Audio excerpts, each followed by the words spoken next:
Muy bien. Entonces, en una primera instancia lo que vamos a hacer es hablar de, caramba, vamos a hablar de la gastritis y en una segunda clase vamos a hablar de el síndrome ulceropéptico. Y ahí estamos, entonces cuando hablamos de las gastritis, esto pareciera que fuera sencillo, ¿no? Y tiene sus implicancias también y vale la pena que todos los conozcan, ya que la gastritis que se manifiestan habitualmente con un dolor de tipo dispéptico en el abdomen superior, con sensaciones de disconfort abdominal, con náuseas, con vómitos, que puede haber vinagrera, acidez, malestar general, sensación de plenitud gástrica, aquellas sensaciones que les acabo de mencionar que pareciera que fueran única de una entidad clínica gastroenterológica, ¿ya? Se convierte en el principal motivo de consulta a nivel de la especialidad de gastroenterología, el dolor abdominal en epigastrio. ¿Listo? Entonces, toda persona que viene con dolor en epigastrio, en primera instancia, ya ustedes tienen que pensar de que si bien puede haber una gastritis, tienen que buscar siempre alguna otra patología, ya que a nivel de abdomen, la sintomatología que se presenta puede ser tan difusa, tan diseminada, y pueden compartir muchas particularidades con otras patologías intraabdominales. ¿Qué significa? Que puede ser que tenga yo dos síntomas solamente y que esté frente a un infarto mesentérico, ¿listo? O pueden haber tres síntomas y yo esté con una pancreatitis, o puede haber un síntoma, entonces es muy variable. Es una caja de sorpresas, una caja de Pandora, el abdomen. Y el hecho de que yo comience a pensar en diferentes patologías y su diagnóstico diferenciales me va a hacer pensar frente a qué tipo de situación es la que yo estoy atravesando en ese momento. ¿Listo? Y es así. ¿Qué esto versa la de espera? ¿Qué es eso?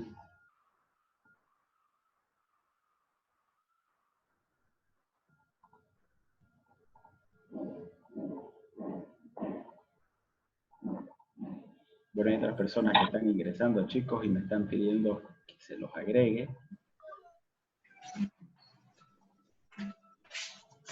Ok.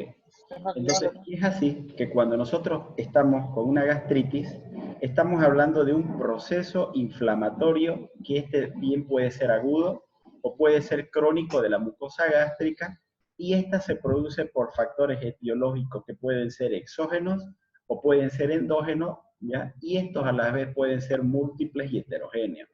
Es rara a la vez o muy infrecuente de que la gastritis sea producida por una sola causa. Habitualmente son multifactoriales, ¿ya? Y esta variedad etiológica con la que se presentan, ¿ya? Me va a ocasionar síntomas dispépticos, los que les acababa de mencionar hace poco.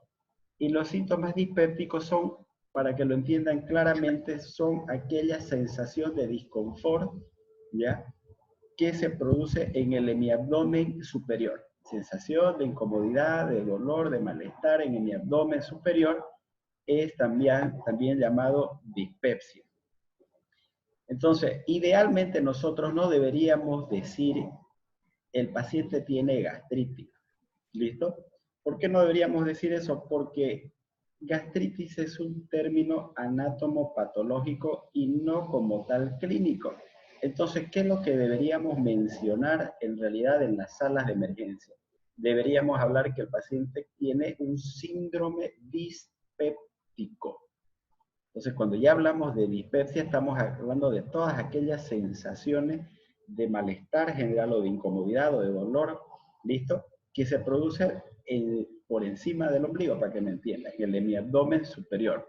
Entonces, es por eso que yo tengo que tener en primera instancia una sospecha clínica, y esto que se va a ver por medio de una endoscopía, videoendoscopía digestiva alta, y que se confirma histológicamente. Entonces, ese término lo tienen que tener muy, pero muy claro. Que no vayan a mencionar por ningún motivo el paciente tiene gastritis. Error Tremendo. ¿Listo? Se dice está con un síndrome dispéptico. Si ustedes dicen gastritis, ¿no es cierto? Están enfocándose a como si fuera exclusividad de algo, pero no sabemos secundario de qué puede ser. ¿Ya? En cambio, cuando usted dice dispepsia, inclusive puede ser un hígado graso, inclusive puede ser un cólico biliar, ¿ya? Entonces, todo malestar que se puede producir por encima del ombligo en el hemiabdomen superior, entonces lo vamos a mantener como síndrome dispéptico.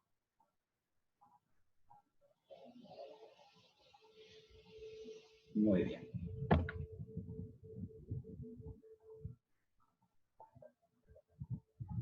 Cuando hablamos de las clasificaciones de la gastritis, hay varias clasificaciones, ¿listo? Nosotros vamos a utilizar dos que son las que más nos interesan. Una clasificación general y la otra clasificación, la de Sidney, que se siguen utilizando en la actualidad. La clasificación general que habla en relación a su inicio, si es agudo o crónico, ¿ya? En relación a sus características histológicas, ¿ya? En base a si es atrófica o no es atrófica, su distribución anatómica, en qué región del estómago es lo que tiene esas alteraciones, ¿listo? Y en base a su patogenia propuesta. Miren, cuando hablamos de las gastritis, ¿listo? Esta clasificación, por favor, no se vayan a olvidar, ¿listo? Cuando hablamos de gastritis podemos tener aguda, podemos tener crónica y podemos tener un tercer grupo indeterminado. De forma general, si estamos frente a una gastritis, listo, como tal, ¿ya? La principal causa de gastritis, listo, es el Helicobacter pylori. Es por la bacteria del Helicobacter pylori, ¿ya? Que si bien puede ser aguda, ojo con este dato, también puede ser crónica. El Helicobacter pylori, ustedes como van a ver en el trabajo de investigación para que lo hagan, que les mande, ¿ya? A pesar de que hagan los mejores esfuerzos, aproximadamente entre el 70 al 80%, en realidad sí se puede eliminar el Helicobacter pylori, y va a haber un 20-30% que aunque dando tratamiento en primera línea, segunda, tercera línea o de rescate, no vas a poder eliminarlo, y eso te va a llevar a la cronicidad. Entonces, causa número 1 de gastritis aguda, Helicobacter pylori. También puede ser como una causa de gastritis crónica, como está mencionado aquí abajito. Hay otras causas infecciosas, no solamente por Helicobacter pylori, hay otras bacterias también con Helicobacter, también el Mani, el bacilo de la tuberculosis, la sífilis, que también son causas bacterianas de gastritis. Hay causas virales, causas parasitarias y también por hongos. Entonces, cualquier tipo de microorganismo es capaz de producir gastritis. Hay causas atróficas, listo, crónicas, y hay causas de gastritis crónicas no atróficas. Importante conocer esta diferencia, enseguida lo vamos a mencionar. Pero cuando estamos frente a una gastritis crónica atrófica, lo podemos subdividir esta en tipo A y tipo B. La tipo A son autoinmunes y dentro de las autoinmunes está la anemia perniciosa y esta predomina a nivel del cuerpo gástrico. En cambio, la tipo B está relacionada, nuevamente miren como ven acá, con el Helicobacter pylori y esta predomina a nivel del antro pilórico. ¿Listo? Entonces, si yo les pregunto, dentro de la clasificación de las gastritis crónica, atrófica, la tipo B, ¿qué causa tiene? Entonces ustedes tendrán que mencionar causa bacteriana por el Helicobacter pylori. Y ¿cuál es el tipo de gastritis que tiene una base autoinmune? Tendrán que mencionar, ¿no es cierto?, la gastritis crónica, ¿ya?, atrófica tipo A. ¿Relacionada con qué proceso autoinmune? Con la anemia perniciosa. ¿Pero qué tiene que ver la anemia perniciosa con la gastritis? Y esto es un poco sencillo de explicar. Resulta que la anemia perniciosa, por ser un proceso autoinmune, habitualmente cuando nosotros ingerimos proteínas por las carnes e ingresan al estómago y se descomponen, existen las células parietales, ¿ya?, y el factor intrínseco que se produce, y este factor intrínseco es capaz de agarrar a la cianocobalamina, que es la vitamina B12, y transportarlo hasta el íleon para que éste se absorba y con la transcobalamina vaya hacia la médula ósea a ayudar a la formación de glóbulos rojos. No se olviden que la materia prima para la formación de glóbulos rojos es de hierro, vitamina B12, que es la cianocobalamina, y el ácido fólico. Entonces, ¿qué es lo que pasa en este fenómeno autoinmune? Se producen anticuerpos contra el factor intrínseco a nivel del estómago. Y al no haber factor intrínseco, por lo tanto, no hay transporte de la vitamina B12 hacia el íleon y por lo tanto no se absorbe. Y si con el tiempo, ya, mi médula ósea deja de recibir materia prima para la adecuada formación de glóbulos rojos, principalmente del ADN celular, que es gracias a la vitamina B12 y el ácido fólico, ¿listo? Entonces esta célula comienza no solamente a crecerse, sino que comienza a disminuir su producción de glóbulos rojos y terminan teniendo anemia. Por lo tanto, todos pacientes que habitualmente puedan tener anemias crónicas y que no sean estas por causa deficitarias, nutricional, ferropriva, ferropénica, que es lo mismo, ¿ya? Entonces ustedes tendrán que pensar si no hay una base autoinmune que esté relacionado. Hay otras causas que son menos frecuentes, ¿ya? De gastritis, que son las linfocitarias, eosinofílicas, por enfermedad de Crohn, infiltrativas, sarcoidosis o granulomatosas aisladas. Muy raras o infrecuentes son estas acá. Entonces yo les mencioné que tenemos causas exógenas y causas endógenas. Evidentemente predominan las causas exógenas. Todo lo que nosotros ingerimos ingresa hacia el estómago. Y de alguna u otra manera, ¿no es cierto?, puede alterar nuestra barrera de la mucosa gástrica, alterarla y producir un desequilibrio entre los factores agresivos y los factores defensivos. Cuando se rompe, nuevamente, al igual que el esófago en el estómago, cuando se rompe esa barrera gástrica de mi capa preepitelial, epitelial o posepitelial, entonces estos factores agresivos se van a volver en gastrolesivos y va a ser más fácil de que esa mucosa gástrica, ¿no es cierto?, se vuelva enantematosa, eritematosa, petequial, que sangre, que se ulcere y que existan otras complicaciones secundarias a esto. ¿Ya? Entonces, por lo tanto, siempre hay que tomar en cuenta todo lo que nosotros ingerimos o las combinaciones de medicamentos que se realizan. Miren, entonces, una de las principales causas exógenas son los antiinflamatorios no esteroideos. Y dentro de los antiinflamatorios no esteroideos, sobre todo están los COX-1. ¿Listo? Entonces ahí donde está el ibuprofeno, diclofenac, meloxicam, etc. El alcohol, los alimentos, y dentro de los alimentos, ahí está el ají, está el tabaco, está el alcohol, etc. Los cáusticos, las drogas, el hierro, y miren, voy a hacer un poquito de hincapié en esto de acá que dice el cloruro de potasio. Resulta de que habitualmente el cloruro de potasio se da en aquellas situaciones que hay hipocalemia, ¿ya? Pero cuando hay una hipocalemia leve, puntual, entre 3 y 3.5 es mil equivalente. Cuando es una hipocalemia moderada o severa, no puedo utilizar suspensión de cloruro de potasio. ¿Listo? Tengo que hacer reposiciones rápidas, ya, para evitar problemas cardíacos. Pero ¿cuál es el detalle del cloruro de potasio? Que es gastrolesivo y en las personas mayores que tienen comorbilidades o que son polimedicadas o tienen factores de estrés como el solo hecho de estar internados, darle cloruro de potasio en jarabe va a hacer que le ocasione mayor dolor abdominal. Por lo tanto, es preferible no utilizarlo. Grábense ese concepto. Agentes físicos y traumáticos, las ondas nasogástricas, también hay que tener mucho cuidado y hacer la técnica correcta para evitar llegar más allá del cuerpo o del antro pilórico y evitar perforaciones o daños posteriores. Procedimientos endoscópicos diagnósticos o terapéuticos, la radiación o los agentes que utilizan para quimioterapia, de la misma forma. La ingesta de cuerpos extraños, las lesiones por estrés en pacientes graves, por ejemplo, en las quemaduras, traumatismo, politraumatismo, estados de shock, Todas esas situaciones son situaciones de estrés graves. ¿Listo? El solamente hecho de internarse de por sí significa una situación de estrés. Y mucho peor si se complica con cualquiera de estas situaciones. Miren, entonces, ¿por qué hay gastritis en una quemadura extensa? Obviamente porque disminuye, ¿no es cierto?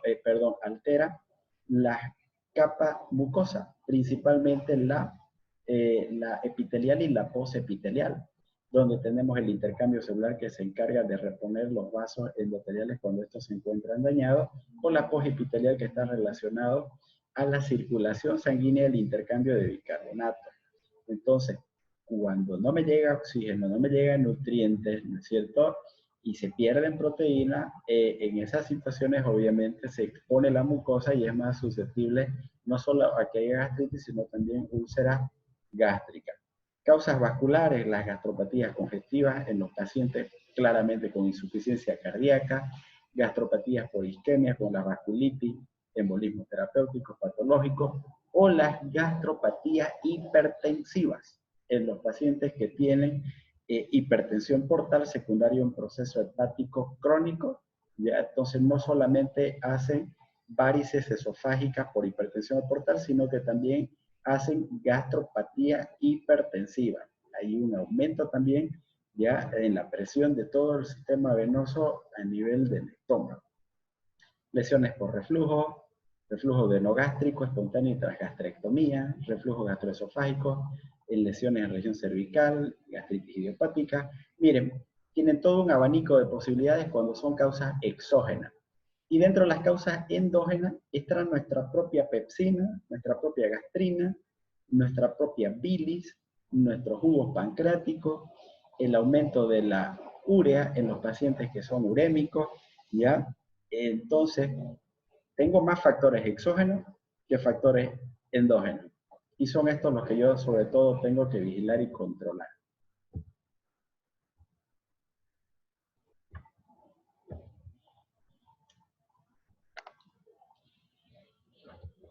Entonces, miren lo que les mencionaba.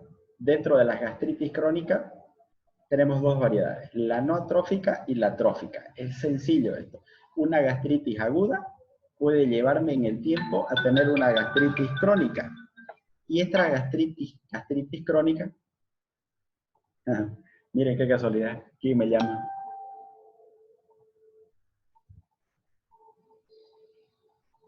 El doctor Dorado. Bueno, entonces dentro de las gastritis crónicas tenemos la no atrófica y la atrófica.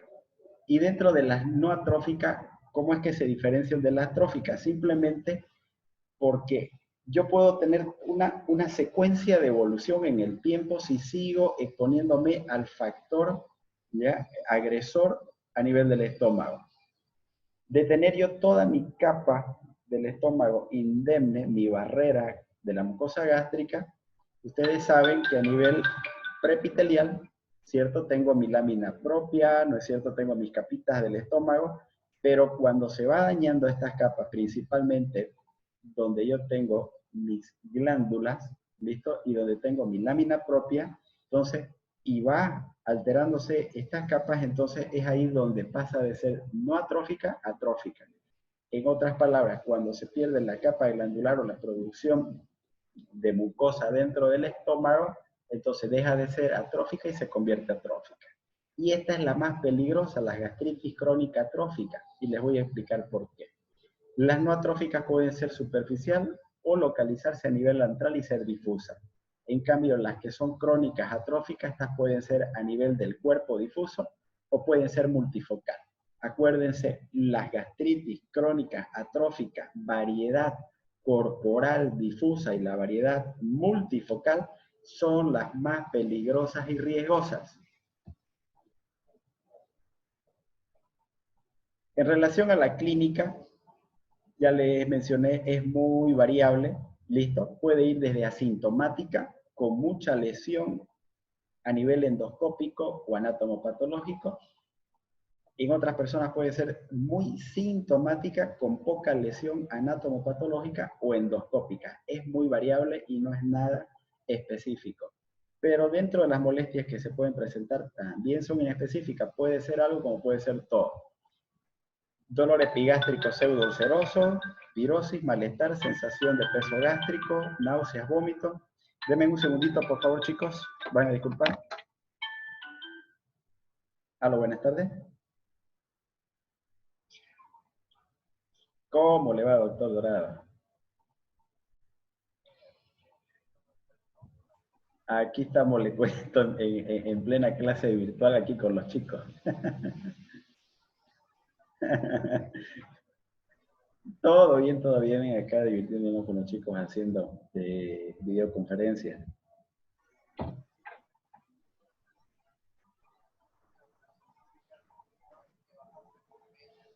Gracias, doctor, por acordarse. Pues igualmente, usted espero que se encuentre bien y Dios lo bendiga siempre.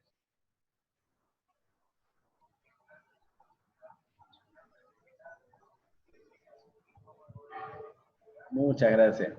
Gracias, doctor. Que tenga buen día usted igual. Hasta luego. 3 veces intenta. Bien, chicos, van a disculpar. Nuevamente aquí estamos. Era su director académico. Bueno, se acordó de mi persona. Bueno. Entonces, como les mencionaba, puede ir desde asintomática o muy sintomática y tiene mucha relación con el umbral de sensibilidad al dolor de cada persona. Hay algunas personas que tienen mucha lesión, pero pocos síntomas, y otras que tienen pocos síntomas y es demasiada la lesión, es muy variable. ¿Listo? Desde un dolor epigástrico, pirosis, malestar, sensación de peso epigástrico o de plenitud gástrica también que se llama, y náuseas que pueden inclusive evolucionar a los vómitos. ¿Cuáles son los factores de riesgo para desarrollar gastropatía por AINES? Miren, en relación a la edad, las personas que tienen más de 55 años tienen el doble de riesgo, más de 65 años 3 a 4 veces de riesgo y más de 75 años de 4 a 10 veces más riesgo de desarrollar una gastropatía por cualquier AINES. Si bien se ha visto que los COX-2 son menos gastrolesivos como el celecoxib, parecoxib, ecterocoxib, que el resto de los AINES, pero en menor o en gran medida todos terminan siendo gastrolesivos. Depende de la dosis del AINE también, mayor riesgo a mayor dosis, no existe, como les mencioné, ninguna dosis segura, del tipo de AINE, la asociación de 2 o más AINES mucho peor, el uso de corticoides o anticoagulantes sumado a AINES es el triángulo de la muerte, ¿ya? Entonces a tomarlo en cuenta, siempre que vean indicaciones, no pueden haber estos 3 elementos porque es mucho riesgo de sangrado gastrointestinal, antecedentes de úlceras pépticas o hemorragia digestiva, o que tenga otro tipo de comorbilidad, de por sí se vuelve un factor de riesgo. Y miren, siempre presente, la asociación de AINE sumado a una infección con Helicobacter pylori aumenta las probabilidades de gastropatía, ¿ya? Entre 3 a 5 veces la probabilidad de que desarrollen inclusive úlceras gástricas y esta sangre. Entonces, en relación al diagnóstico, me va a orientar la clínica, la endoscopía, a ver el tipo de lesiones, y la histopatología para saber exactamente qué tipo de hallazgo o infiltraciones tengo a nivel de la mucosa gástrica. ¿Ya? Entonces, miren, cuando hablamos de las gastritis crónicas, habitualmente hay infiltrados linfocitarios y plasmocitarios con distribución en placas, y estas son de forma irregular.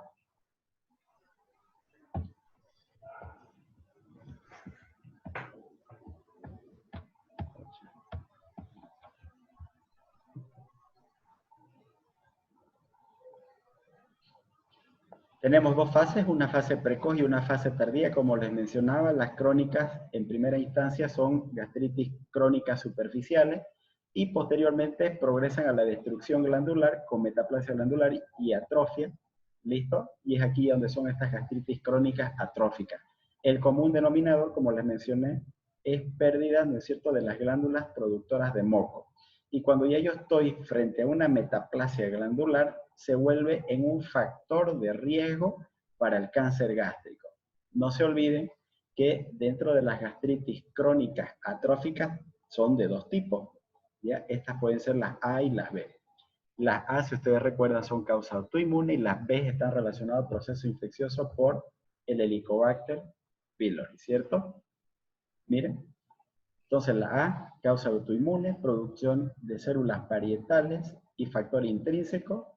Hay una hipergastrinemia, ¿ya? Compensatoria a la disminución de las células parietales y una acloridria por disminución de la producción de ácido gástrico. Entonces, no es que sea la acidez gástrica por el ácido clorhídrico que sea la que esté ocasionando la gastritis, sino que ahí se encarga de producir el ácido, ¿no es cierto?, la gastrina. Y son estas las que predominan más cuando estamos frente a una anemia perniciosa. Y el tipo B relacionado al Helicobacter pylori.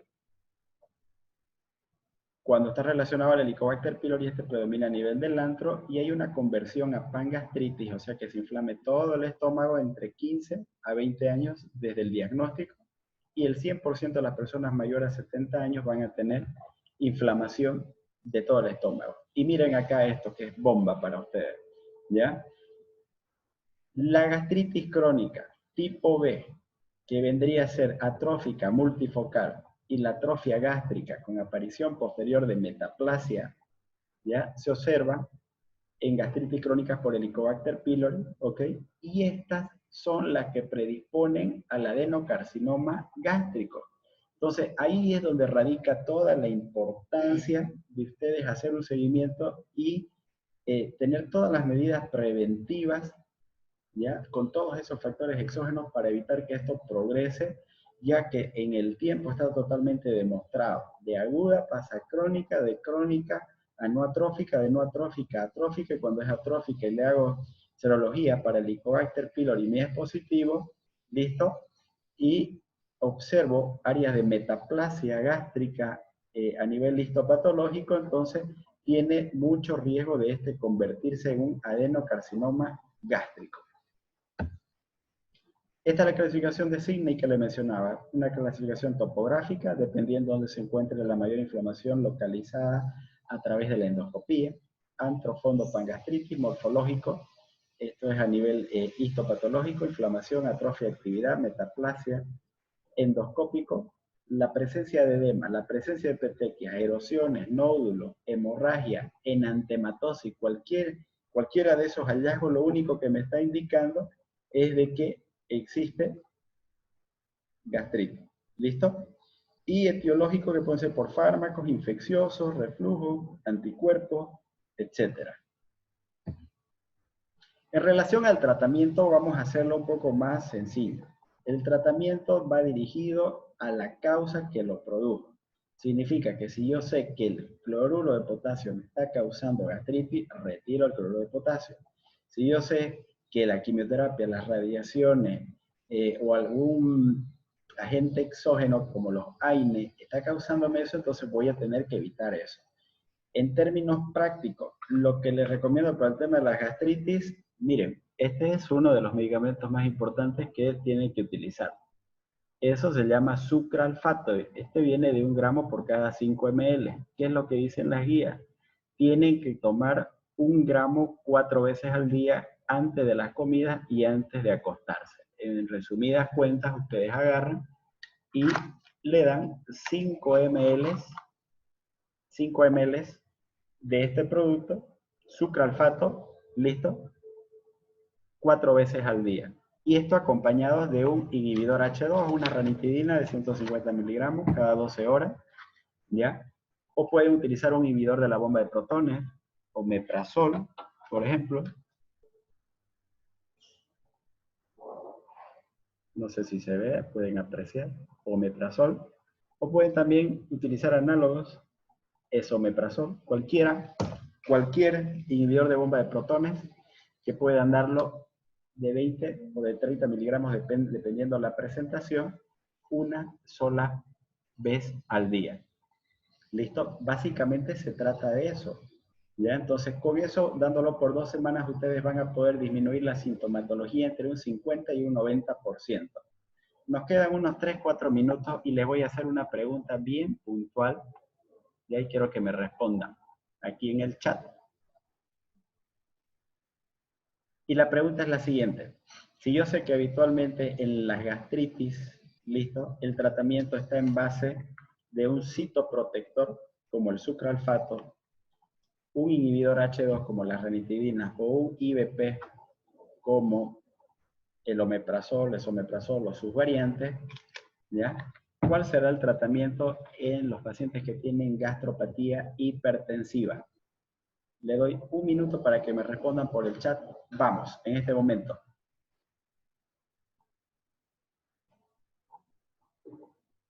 Gracias, sí, es mi cumpleaños hoy día, pero con todas las ganas y feliz de estar aquí con ustedes compartiendo esta clase, que es lo que más me gusta hacer. Y gracias a cada uno de ustedes por su presencia en esta videoconferencia. ¿Listo? Espero respuesta, chicos. Vamos, vamos, respondiendo, activándose. ¿Cuál es el tratamiento que se debería dar si yo tengo una gastropatía hipertensiva? Y cuando me refiero a hipertensiva, estoy hablando por un aumento de la presión portal en pacientes cirróticos que tienen varices esofágicas, vamos a hacer de cuenta. ¿Listo? No es que el paciente no responda al tratamiento, sino que tengo que saber qué es lo que está llevando a que no esté bien el tratamiento. A lo mejor está expuesto de forma continua y permanente a la misma situación que lo llevó a su gastritis. Eso es sobre todo lo que tienen que investigar.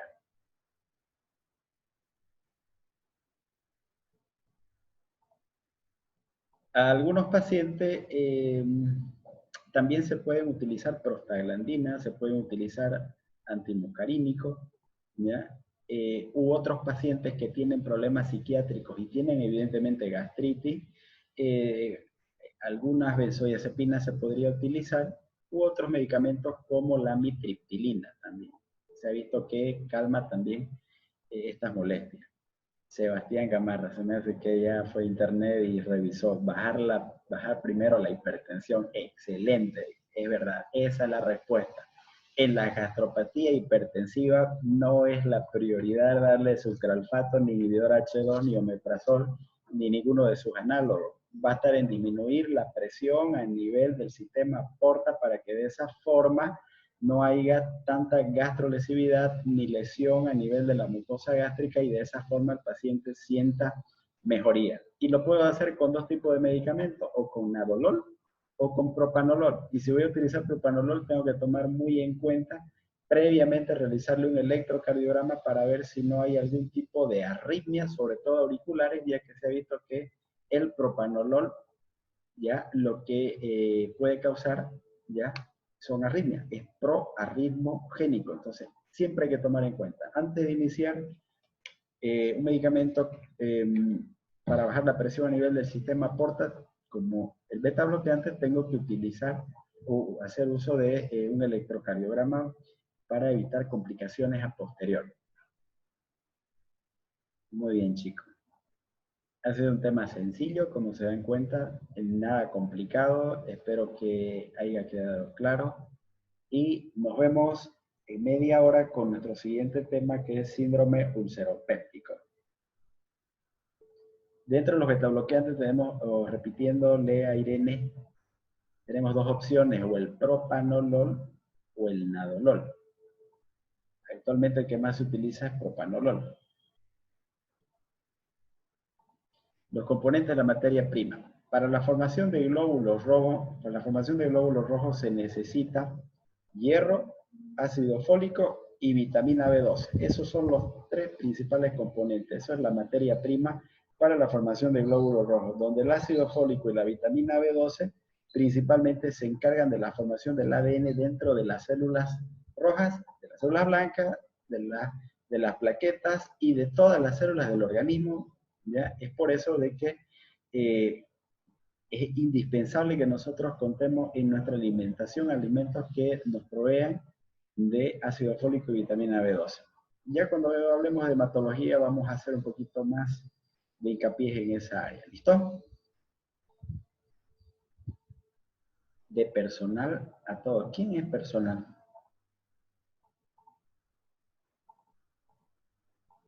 Personal.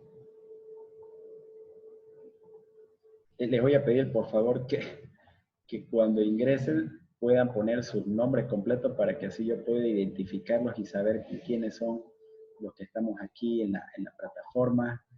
interactuando y compartiendo conocimiento. ¿Listo?